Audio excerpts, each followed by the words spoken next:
Veyne had learned to recognize the sound of laughter before she learned to recognize the sound of her own wolf. The laughter always came when she tried to shift. It happened again that morning. The training grounds of Frostmere Pack were covered in thin frost, the winter sun barely visible through the grey clouds. Around 30 young wolves stood in a circle, watching the shifting trials. One by one, they transformed. Bones cracked. Claws emerged. Eyes flashed gold. The strongest wolves shifted effortlessly into powerful beasts. Then came Maris's turn. She stepped into the center. Her hands trembled. "Go on," someone called. Maris closed her eyes. She reached for the wolf inside her. For one brief second, she felt it. A heartbeat, a flash of silver fur. Then, nothing. Her knees buckled. Laughter erupted around the training ground. "Again?" someone mocked. "She still can't shift. She's 22. Even the pups can do better." Maris lowered her head. She had heard those words for years. She was the weakest wolf in Frostmere, and everyone knew it. The pack's warriors called her useless. The older women pitied her. Even the children had learned to imitate her failed transformations. Maris quietly walked away. Nobody followed. Nobody ever did. That evening, Frostmere prepared for the annual winter hunt. The entire pack gathered outside the village. Torches burned along the stone road while warriors sharpened their blades. The hunt was more than tradition. It was a demonstration of strength, and Maris was forbidden from participating. "You'll slow them down," Alpha Ridian Voss told her. Maris simply nodded. She had learned not to argue with people who had already decided what she was worth. Instead, she returned to the herb house. But halfway through preparing medicine, she heard an unfamiliar sound. A howl. Deep. Powerful. And unlike anything she had ever heard. Every wolf in the village froze. Then another howl echoed from the northern forest. The warriors immediately grabbed their weapons. "White wolf," someone whispered. Maris looked toward the forest. Her heart began beating strangely. She didn't know why, but something inside her seemed to recognize that howl. The hunting party disappeared into the forest. Maris stayed behind. Or at least, that was what she intended. But an hour later, she heard a cry coming from the northern woods. It wasn't a wolf's howl. It sounded like pain. Maris grabbed her medicine bag. She knew she shouldn't go. The northern forest was forbidden. Still, she went. Snow covered the ground as she followed the trail. Then she saw blood. Fresh blood. Maris followed it deeper into the trees until she reached a small clearing. And there he was, a gigantic white wolf. His fur was almost silver beneath the moonlight. One of his front legs was badly wounded. His golden eyes immediately locked onto hers. Maris stopped breathing. Every instinct told her to run. The wolf could have killed her in seconds. Instead, he lowered his head. He was exhausted and afraid. Maris slowly lowered her medicine bag. "I'm not going to hurt you." The wolf stared at her. She took one cautious step forward. He didn't move. Another step. Still nothing. Maris knelt beside him. "You're bleeding." The wolf gave a low warning growl. "I know." She almost smiled. "You don't have to like me." She opened her bag. "But you do have to let me help." Maris carefully cleaned the wound. The white wolf watched every movement. His body was enormous, but strangely gentle. When she wrapped the wound, His breathing slowly calmed. Then Maris noticed something. There was a small silver scar beneath his fur. It looked like an ancient symbol. She reached toward it. The instant her fingers touched the mark, boom, a wave of warmth rushed through her body. Maris gasped. For one impossible moment, she saw something that wasn't the forest. She saw a young man standing beneath a blood-red moon. His face was covered in shadows. He was holding someone in his arms. Someone who was dying. Then the vision vanished. Maris pulled her hand away. The wolf suddenly stood. His golden eyes seemed almost human. "You're not ordinary," Maris whispered. The wolf stepped toward her. She expected him to attack. Instead, he lowered his enormous head until his forehead touched hers. Maris closed her eyes. And for the first time in her life, her wolf didn't disappear. She felt it, fully awake, listening, recognizing him. A distant howl interrupted the moment. The hunting party. Maris immediately stood. "They're coming!" The white wolf turned toward the trees. His ears flattened. He knew exactly what would happen if the hunters found him. Maris looked at his injured leg. "You can't outrun them." The wolf looked back at her. For a strange moment, they simply stared at each other. Then Maris made a decision. She stepped between him and the approaching hunters. "Go." The wolf didn't move. "Go." She pointed toward the deeper forest. Finally, he disappeared between the trees. Seconds later, several warriors entered the clearing. "Did you see it?" one shouted. Maris shook her head. "No." The warrior looked at the blood in the snow. Something was here. Maris kept her expression calm. "Then keep searching." The warriors ran deeper into the forest. Maris waited until their voices disappeared. Only then did she notice something lying beside her foot. A small silver object. She picked it up. It was a wolf claw pendant, and carved into its surface was the exact same symbol she had seen on the white wolf. That night, Maris returned to her tiny cottage. She placed the pendant beside her bed.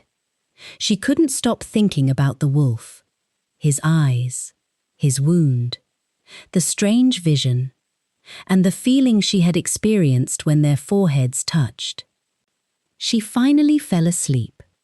Then, sometime after midnight, a howl woke her.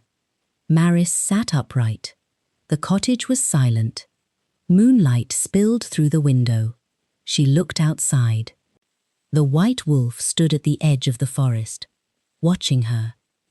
Maris stepped onto the porch. "Why did you come back?" The wolf slowly walked toward her. He stopped only a few feet away. His golden eyes began glowing. Maris felt warmth spread through her chest. Then a man's voice echoed inside her mind. Deep, calm, almost painfully lonely. "Because you were the first person who asked whether I was hurting." Maris froze. The wolf looked directly into her eyes. And suddenly she understood something terrifying. He wasn't merely a wolf. He was someone. Someone who had chosen to reveal himself to her. And before Maris could speak, the voice whispered one final sentence. "And now I know your name." The voice disappeared. Maris remained frozen on the porch, staring into the darkness where the white wolf had stood. For several seconds, she wondered whether she had imagined everything. Then the snow moved. The wolf stepped forward. Moonlight slid across his silver-white fur, revealing the wound beneath his shoulder. It was worse than she had thought. Maris slowly descended the porch. "You can speak to me." The wolf's ears moved. "Then tell me who you are." Silence. Maris folded her arms. You know my name. That's hardly fair. For the first time, something almost resembling amusement appeared in his eyes. Then he turned and walked toward the forest. Maris followed. They reached a small clearing hidden between ancient pine trees. The wolf stopped. Maris kept several steps away. What happens now? The wolf looked at her. Then his body changed. White fur disappeared beneath human skin. Bones shifted.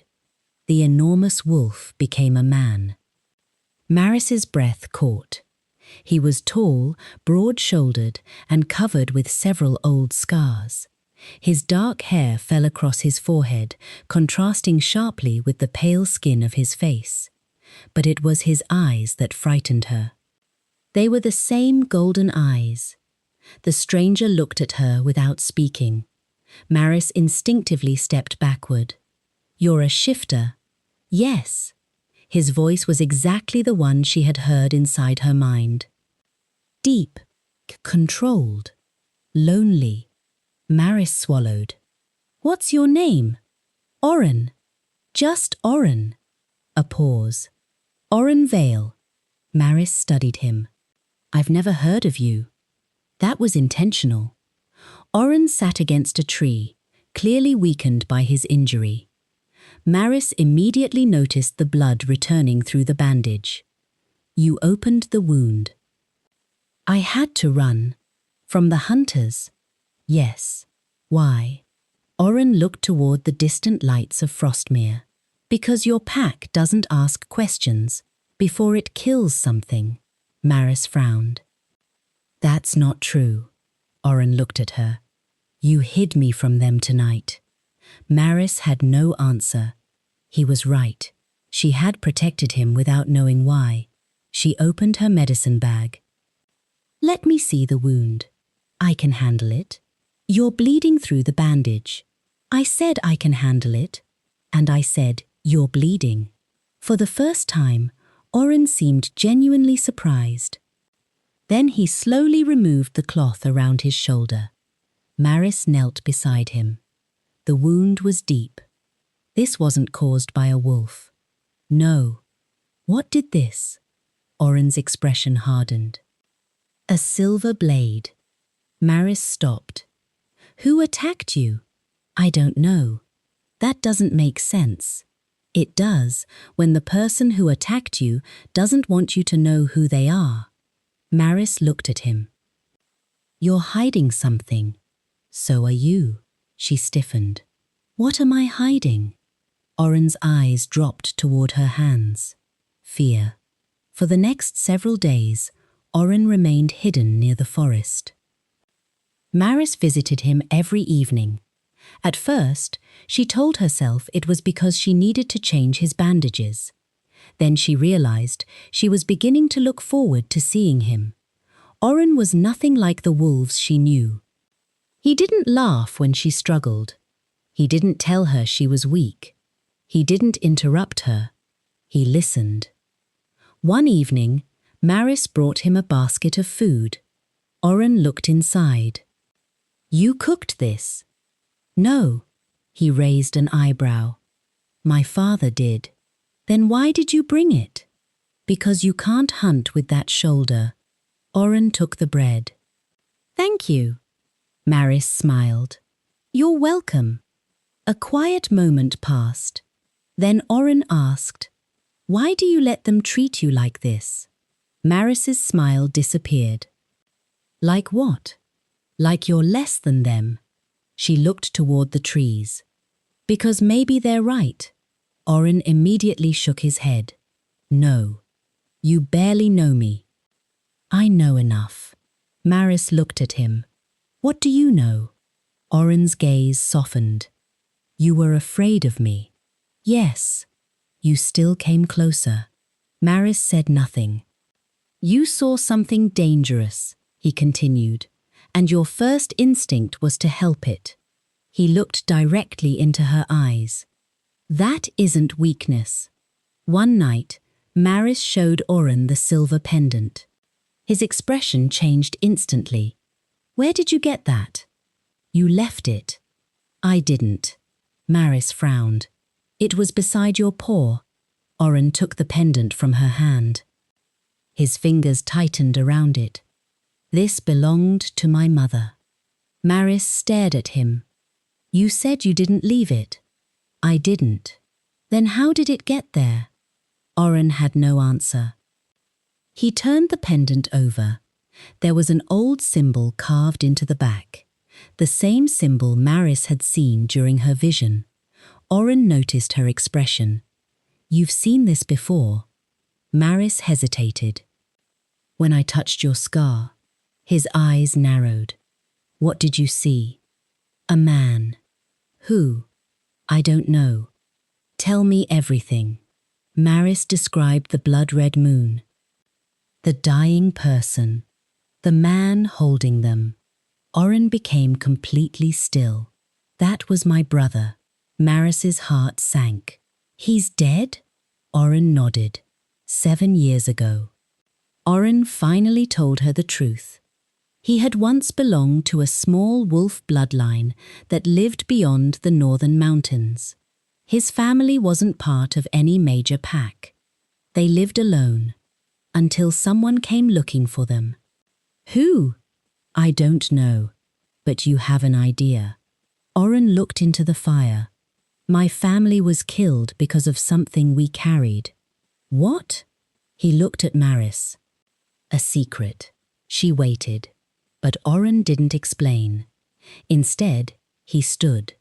I shouldn't have involved you. You already did. I need to leave. Maris's chest tightened. Why? Because whoever killed my family may come here. You think they're after you? I know they are. And you're going to disappear? Yes. Maris stepped closer. Then why did you come to Frostmere? Orren looked at her for a long moment. I didn't. What? I was following someone. Who? His eyes moved toward the village. Someone from your pack. Maris suddenly understood why Orren had been hiding. This wasn't simply about a wounded wolf. Someone inside Frostmere might be connected to the deaths of his family. And now Maris was involved. You need to leave, she whispered. Orren nodded. I know. But Maris didn't move. Neither did he. The silence between them felt different now. More dangerous. More intimate. Orren reached toward her face, then stopped before touching her. You shouldn't trust me. Maris looked into his golden eyes. I don't. A faint smile touched his lips. Good. But I don't think you're lying to me either. The smile disappeared. Maris. What? If I stay near you, you could get hurt. She held his gaze. Then don't make me regret helping you. Orren stared at her for several seconds. Then he gently touched her cheek. The contact sent a strange warmth through her, not the overwhelming force from before. Something quieter. Something human, Orren whispered. That's what I'm afraid of. He stepped away, and for the first time, Maris realized something neither of them was ready to admit. The white wolf wasn't the dangerous thing she should have been afraid of. It was how quickly she was beginning to care about the man behind him. And somewhere beyond the trees, hidden in the darkness, someone was watching them. For the next few weeks, nobody in Frostmere knew that Maris Veyne was falling in love. Not even Maris knew it at first. There was no grand declaration, no magical ceremony, no sudden promise of forever. It happened quietly, in the spaces between ordinary moments, and perhaps that was why it became impossible to stop. Orren remained hidden in the northern forest. Every evening, Maris found an excuse to visit him. Sometimes she brought medicine, sometimes food. Sometimes she told herself she was simply checking his wound. But one evening, she arrived carrying nothing, Orren looked at her. You forgot something. Maris glanced down. What? The medicine. I don't need a reason to come here. Orren's expression softened. No. He looked at her for another moment. You don't. Maris felt her cheeks warm. She quickly looked away. Their conversations became easier. She learned that Orren hated sweet berries but loved bitter tea. He learned that Maris talked to plants when she was working. She discovered he couldn't cook anything without burning it. He discovered she laughed whenever she was nervous. And slowly, the silence between them stopped feeling uncomfortable. It began feeling like home. One afternoon, Orren found Maris struggling to track a deer. You're looking in the wrong place. Maris frowned. I know how to track. You've been following the same footprints for 20 minutes. They looked promising. They were yours. Maris stared at him. Orren tried not to smile. You're laughing. I'm not. You are. I'm not. You absolutely are. His smile finally appeared. It was the first time Maris had seen him genuinely happy. Something inside her shifted. Not her wolf. Something deeper. Orren stepped behind her. Look at the ground. He gently moved her hand toward the snow. Don't look for footprints. Look for what changed. Maris studied the snow. A broken branch. A patch of disturbed frost. A single strand of dark fur. She smiled. I found it. Orren nodded. You did. She turned toward him. You're a terrible teacher. Yet you learned. Their faces were suddenly very close. Neither moved. For a few seconds, the forest disappeared. Then Maris stepped away. Her heart was beating far too quickly.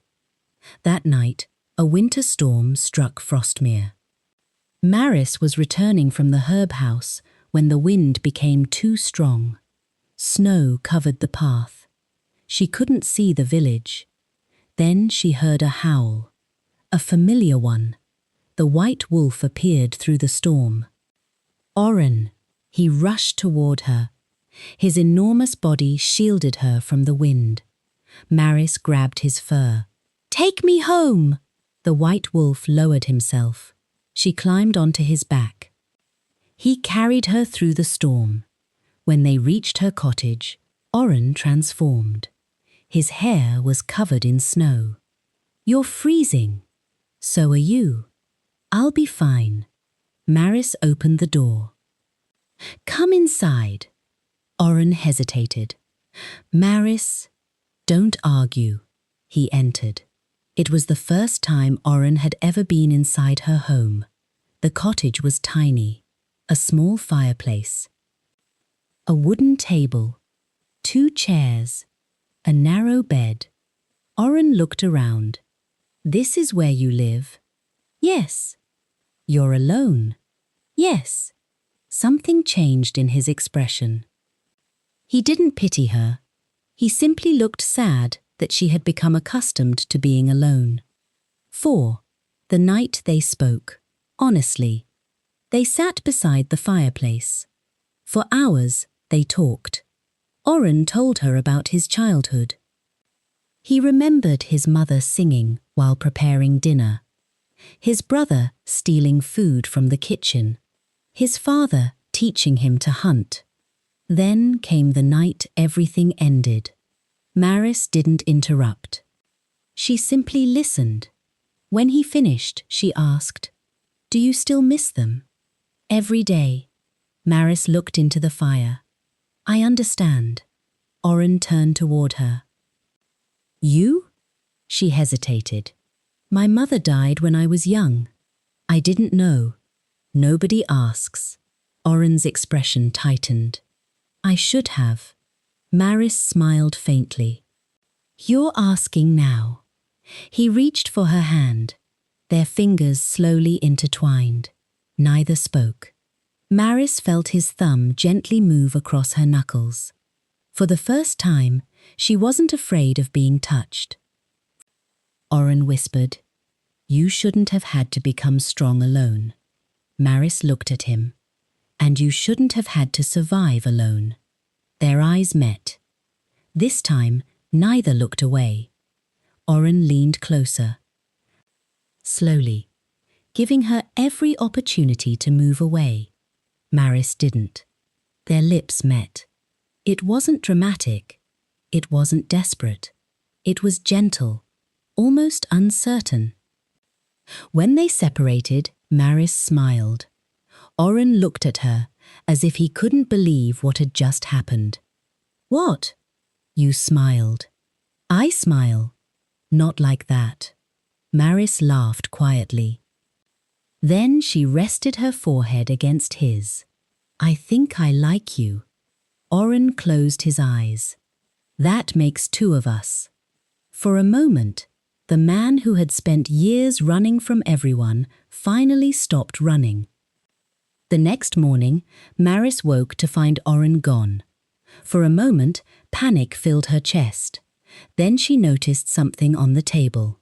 Fresh bread, a cup of tea, and a small bundle of winter flowers. She smiled. Outside, Orren was chopping firewood. "You made breakfast."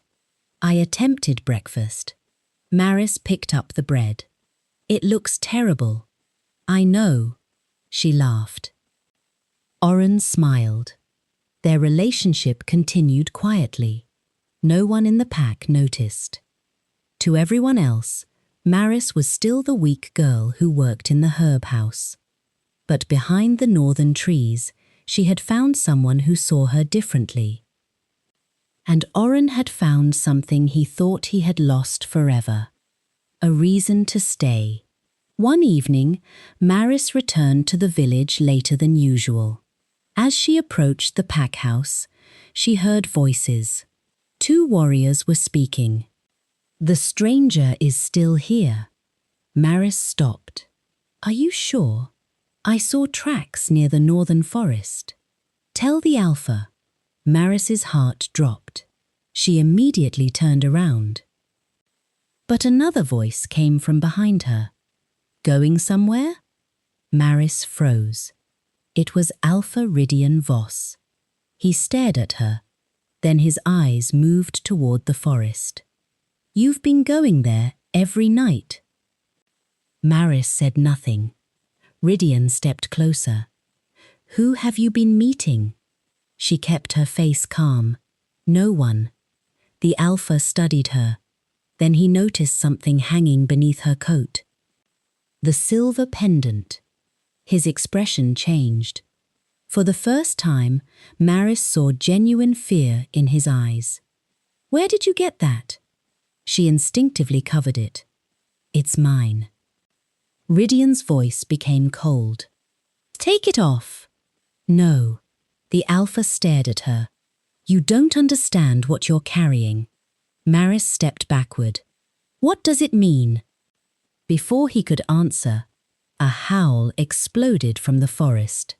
Orren. The entire village heard it. Every wolf turned toward the northern trees. Ridian's face went pale.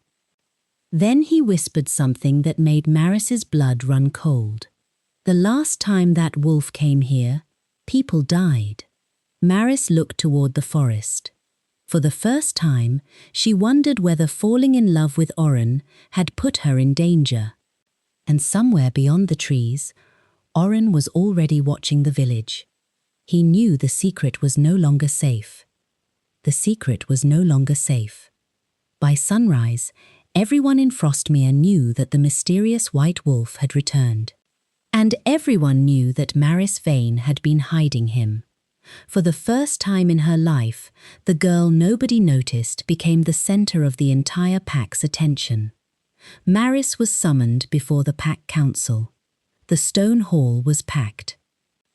Warriors stood along the walls. Elders whispered among themselves. Alpha Ridian sat at the head of the chamber. "You knew he was here," he said. Maris remained standing. Yes. A murmur moved through the room. You hid him from us. Yes. You understand what that means. Maris looked around. It means I protected an injured person. Rydian's jaw tightened. He is not one of us. He was bleeding. He is dangerous. So are half the warriors in this room. Silence. Maris had never spoken to the Alpha like that before. Rydian leaned forward. You don't know who Orren Vale is. Maris's heart tightened. You know his name. The Alpha didn't answer. One of the elders stood. The White Wolf's bloodline was responsible for deaths decades ago. Maris frowned. That's what you keep saying, but nobody will tell me what actually happened. The elder's expression hardened. Because some truths are better buried. Maris understood immediately. They weren't protecting the pack from Orren. They were protecting something from being discovered. The doors of the hall suddenly exploded inward. A gust of freezing wind swept through the room. Everyone turned. A massive white wolf stood outside. His golden eyes burned through the darkness. The warriors immediately drew their weapons. Don't! Maris stepped forward. Orren transformed. He stood between her and the warriors. Leave her out of this. Rydian rose. You've already dragged her into it. Orren's gaze hardened. She chose to help me. No, Rydian said. You manipulated her. Maris stepped between them. No one manipulated me. Everyone looked at her. She turned toward Orren. For one brief moment, fear returned. Not fear of him. Fear of what choosing him would cost. Orren saw it. He quietly said, Maris, you don't have to come with me. She looked at him. If you want me gone, I'll leave. Maris's eyes widened. You'd leave? If that's what you want. He didn't grab her. He didn't claim her. He didn't tell her she belonged to him. He simply gave her a choice, and that changed everything. Maris looked at the people around her, the people who had called her weak, the people who had laughed when she failed to shift, the people who had never once asked what she wanted. Then she looked at Orren, the stranger who had never once forced her to stay. She walked toward him. Rydian shouted, Maris! She stopped. The entire hall waited. Then she turned. I spent my entire life letting everyone else decide what I was worth. Her voice trembled. But I'm done. She took Orren's hand. I choose him. The room erupted. Some wolves shouted. Others protested. But Maris didn't release his hand. Orren stared at her. You're certain? Maris nodded. For the first time. Orren squeezed her hand. Then the two of them walked out together. They travelled north. For hours, neither spoke. Eventually, Maris broke the silence. You're angry. No, you are. Orren sighed. I'm afraid. Maris looked at him. Of what? That I'll lose you. She stopped walking. Orren turned. You could have stayed, he continued. You could have returned to your life. Maris smiled sadly. That wasn't my life. What was it? Surviving. She stepped closer. With you, I actually want to live. Orren looked away. Don't say things like that unless you mean them. Maris reached for his hand. I mean them. After 2 days, Orren brought Maris to a forgotten settlement hidden beyond the northern mountains. Only a few abandoned stone houses remained. Maris looked around. This was your home? Yes. Orren walked toward one ruined cottage. My mother slept here. He touched the broken doorway. My brother used to sit on those steps. Maris followed quietly. Inside, Orren found something beneath the floorboards. An old wooden box. Inside were letters. Dozens of them, all bearing the same silver symbol as Maris's pendant. Orren opened the first letter. His face changed. "What is it?" He handed it to Maris. She read the words. "The Frostmere Council knows about the white bloodline." Her stomach dropped.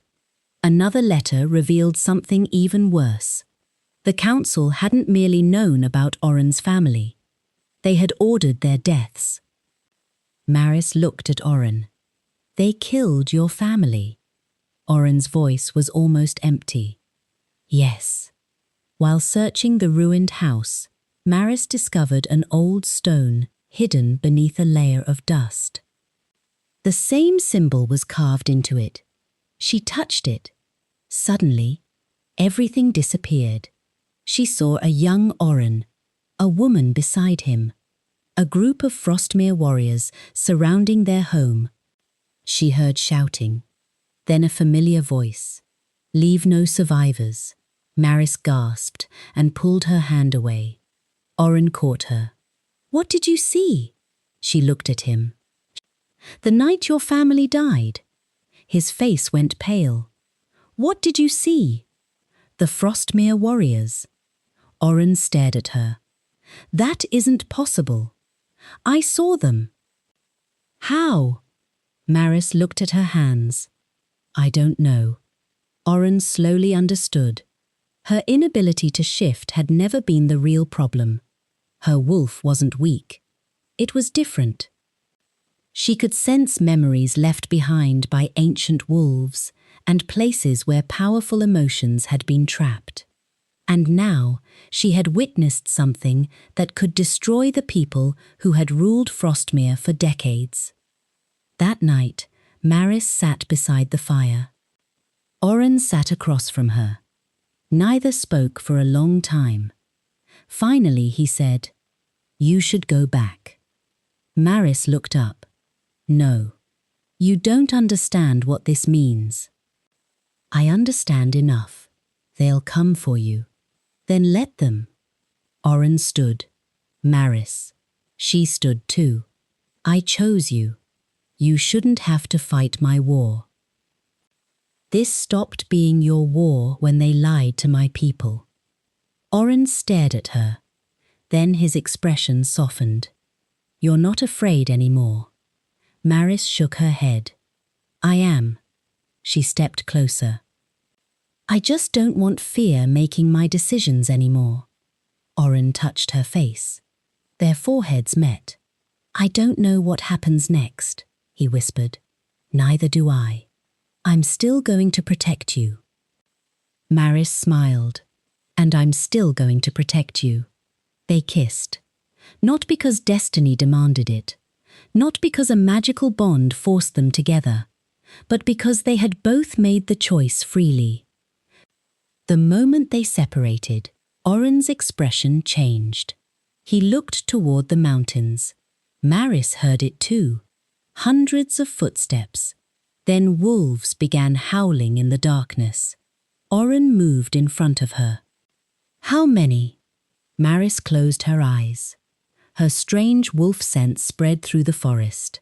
She felt them. Dozens, then hundreds. Her eyes opened. Too many. Orren transformed. The enormous white wolf stood between Maris and the approaching army. But Maris didn't hide behind him. She stepped beside him. The snow began falling harder. Torches appeared between the trees. And at the front of the army stood Alpha Ridian Voss. His voice echoed across the mountain. "Maris Veyne, step away from the white wolf, and you may still come home." Maris looked at Orren. Then she looked toward the army. She took Orren's hand and answered, "I already chose where home is." The wolves began advancing. And this time, Maris didn't run. The army of Frostmere stood across the frozen valley. Hundreds of wolves, hundreds of eyes. And at the center of them all stood Maris beside Orren. For the first time, she wasn't hiding. She wasn't apologizing. She wasn't asking permission to belong. But Alpha Ridian had not come alone. Behind him stood the elders of Frostmere, and among them was the one person Maris had never expected to see, Elder Veyne, the woman who had raised her after her mother's death. Maris stared at her. "Why are you here?" Veyle's face remained emotionless. Because some truths should remain buried. Orren's eyes narrowed. "You," Veyne looked at him. "I wondered when you would finally return." Orren stepped forward. "You knew my family." Veyne didn't deny it. "I knew them. You were there." "Yes." Maris felt her stomach tighten. Orren's voice became dangerously quiet. "You watched them die." Veyne looked away. "I was ordered to." "By whom?" She didn't answer. Ridian stepped forward. "Enough." Maris turned toward him. "No." The Alpha stared at her. "You don't understand what you're asking. Then explain it." Silence. Maris raised the silver pendant. "You've been afraid of this since the day you saw it." Ridian's expression changed. "Put it away." "No." Maris stepped forward. "Tell everyone what it means." Veyne finally spoke. "The white bloodline was never cursed." Everyone became silent. Orren looked at her. "What?" "The stories were lies." She pointed toward the silver pendant. "Your family carried an ancient ability. They could sense memories stored within wolf blood." Maris froze. Her own strange ability suddenly made sense. Veyne continued. "And they discovered something the council wanted hidden." "What?" "The council had been controlling the major packs for generations." Ridian's face hardened. "Veyne." She ignored him. "They created rivalries between packs, started wars, chose which bloodlines would survive." Orren stepped closer. "Why kill my family?" Veyne looked directly at him. "Because your father discovered the truth." Orren's hands clenched.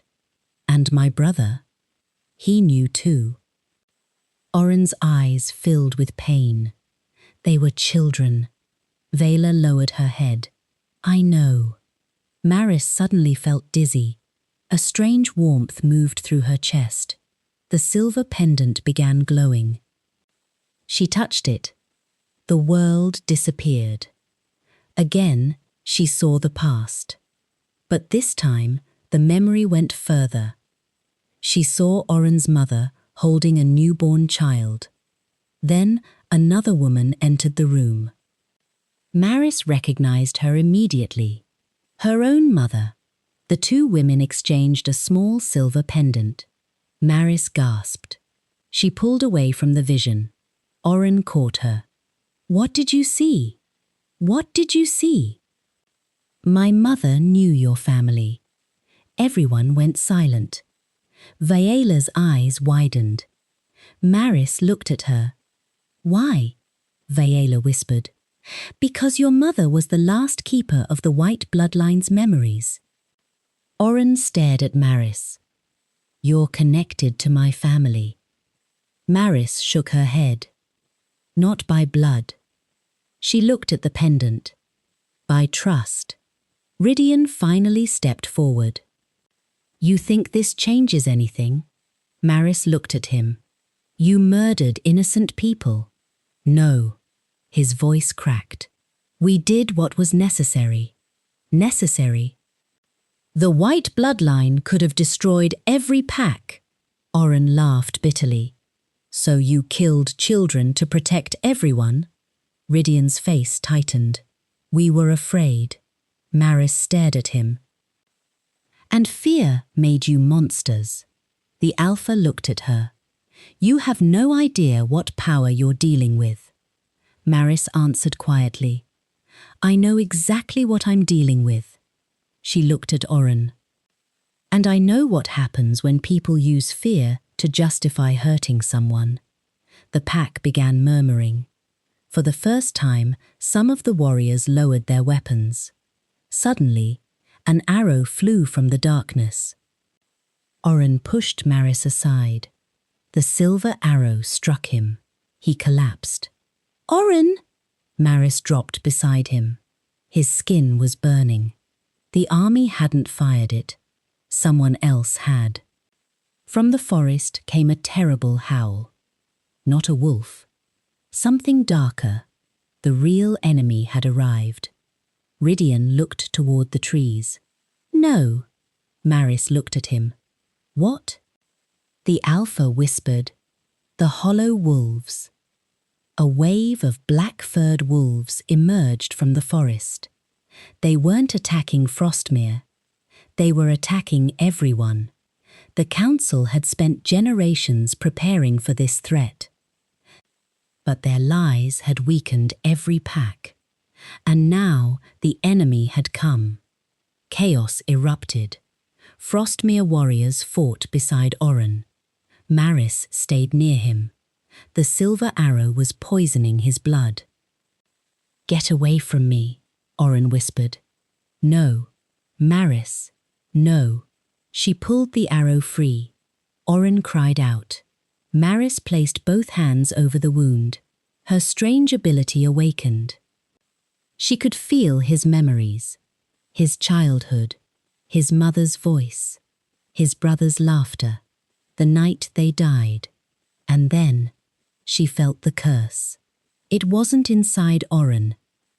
It was wrapped around his bloodline. Someone had placed it there generations ago. Maris understood.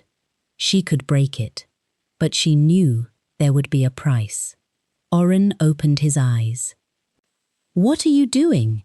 Saving you. No. He immediately understood. You'll lose your wolf.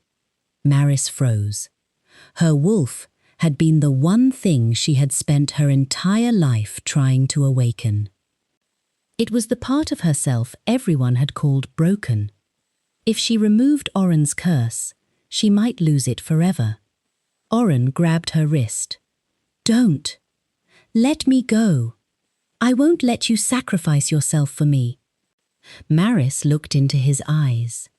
You didn't ask me to. Then don't. I choose this. Maris, she smiled through her tears. You taught me that my life belongs to me. Her hands began glowing. Now I'm choosing what to do with it. Orren pulled her toward him. I love you. It was the first time he had said it. Maris's tears fell. I know. She kissed him. Then she turned back toward the wound. Maris released her power. The entire valley erupted in silver light. Orren screamed. His white wolf emerged from his body like a spirit. The ancient curse shattered, but Maris collapsed. Her wolf vanished. Completely. Orren caught her before she hit the ground. Maris? She opened her eyes. The forest was silent. She could no longer feel the wolf inside her. For the first time since childhood, there was nothing. Orren held her tightly. No. Maris touched his face. You're alive, but your wolf. She smiled weakly. Then I guess we both lost something tonight. Orren shook his head. You lost everything. Maris looked into his eyes. No. She touched his chest. I still have you. The hollow wolves were defeated. The surviving Frostmere warriors lowered their weapons. Rydian looked at Maris. The girl he had once called weak had saved them all. He slowly removed his alpha insignia. I was wrong. Maris didn't answer. She simply looked toward Orren. The white wolf stood beside her. Alive, but changed. His immortal power was gone. His wolf remained, but the ancient curse no longer controlled it. Orren took Maris's hand. Neither of them knew what the future would bring. But they were alive, together, and that was enough. That night, Maris sat beside the fire. Orren sat beside her. She stared into the flames. "My wolf is gone." "I know." "I'm scared." Orren took her hand. "So am I." She looked at him. "You're not afraid of losing me." His answer came immediately. "I already lost the version of you who thought she was worthless." He kissed her forehead. "I don't want that girl back." Maris smiled through her tears.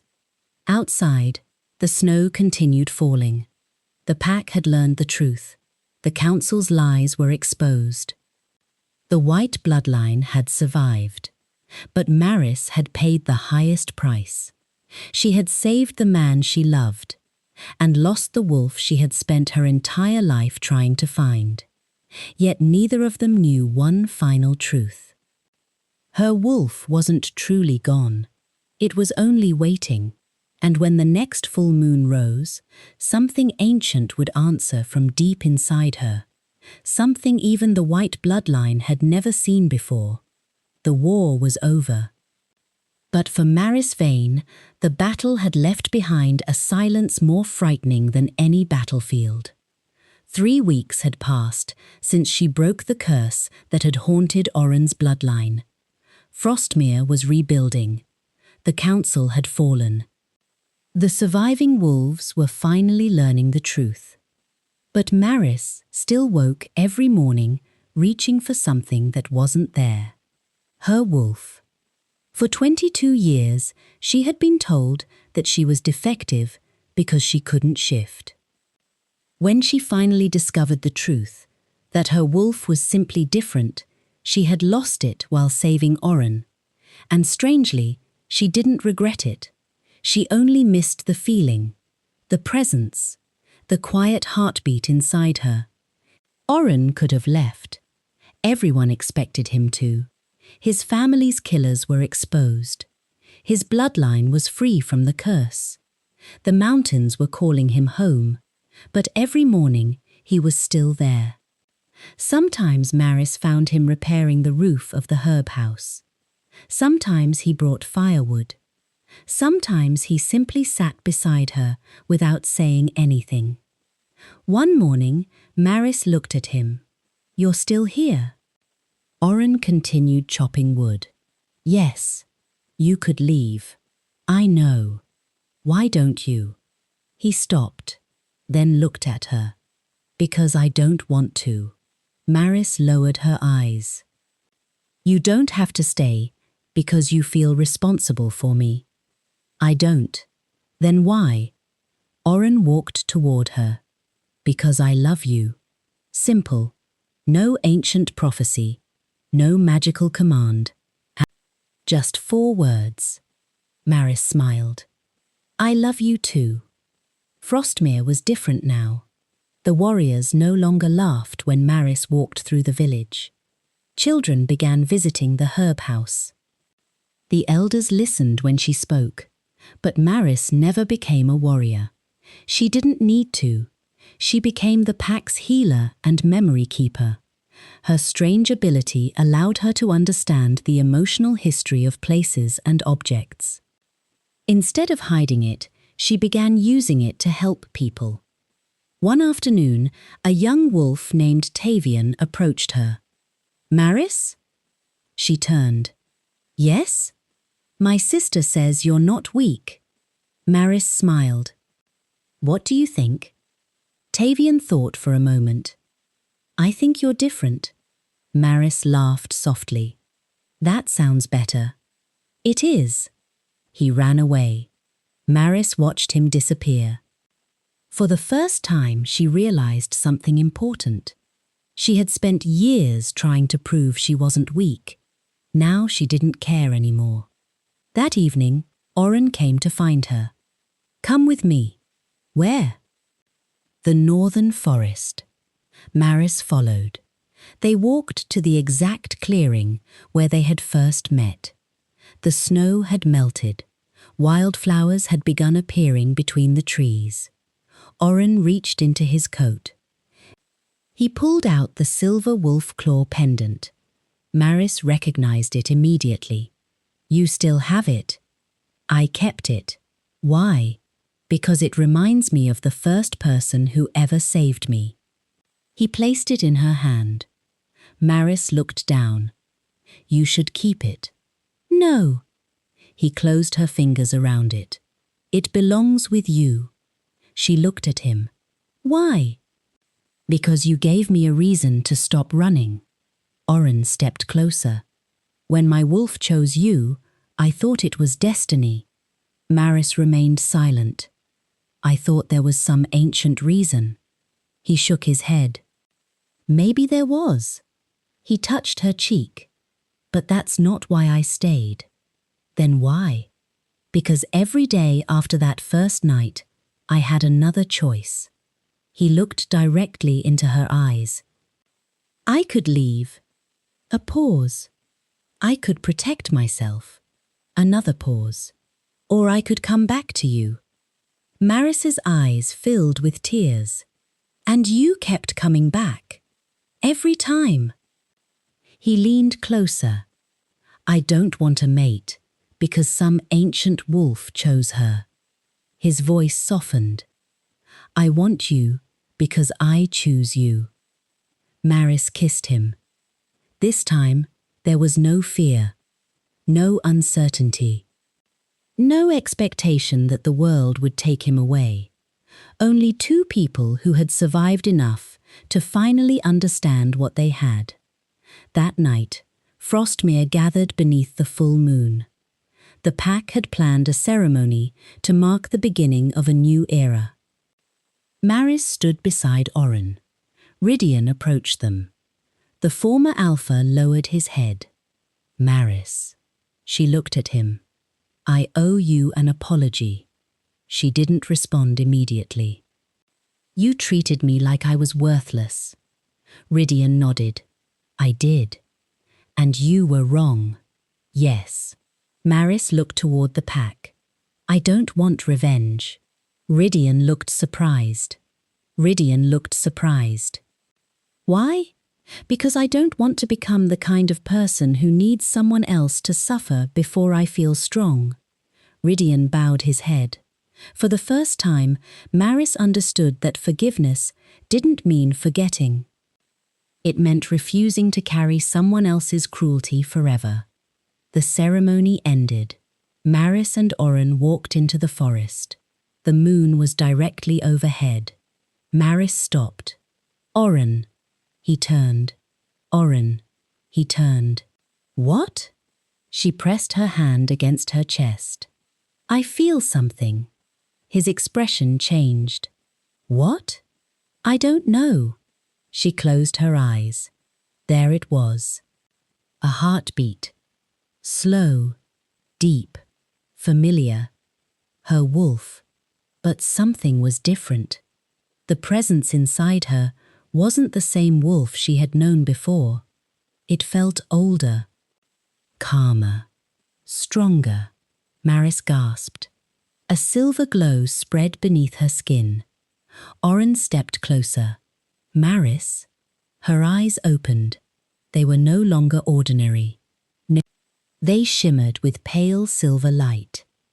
Then the forest went completely silent. A massive howl echoed across the mountains.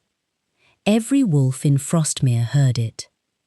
Orren stared at her in disbelief. "That isn't possible." Maris looked at her hands. "I thought my wolf was gone." Orren shook his head. "No." He looked toward the mountains. "You didn't lose it." "What happened?" His voice was barely a whisper. "You changed it." Maris didn't become the strongest wolf in the world. She didn't suddenly become a queen. She didn't need a crown. Her new wolf was something different. Something connected to memories, emotions, and the ancient bond between wolves. She could feel the history of her people, She could hear the echoes left behind by those who came before.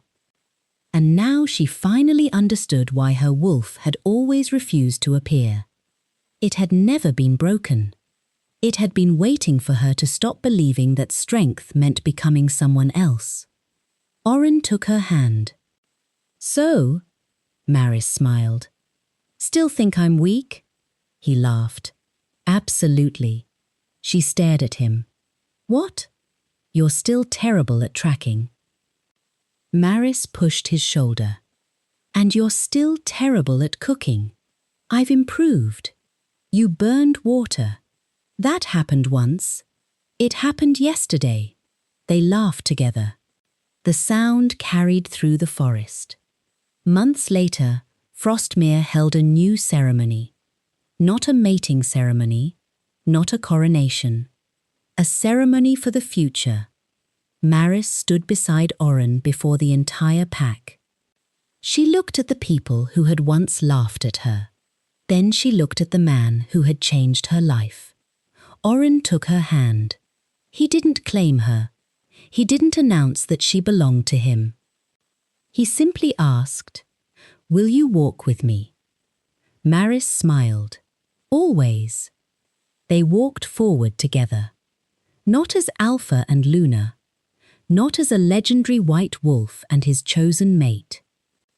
But as Maris and Orren. Two people who had found each other when neither was looking for love. And beneath the moonlight, the white wolf finally understood the greatest truth of all. He hadn't chosen the weakest girl. He had chosen the girl strong enough to teach him what love really meant. And Maris finally understood hers. She had never needed the pack to choose her. She only needed to choose herself and the man who chose her back.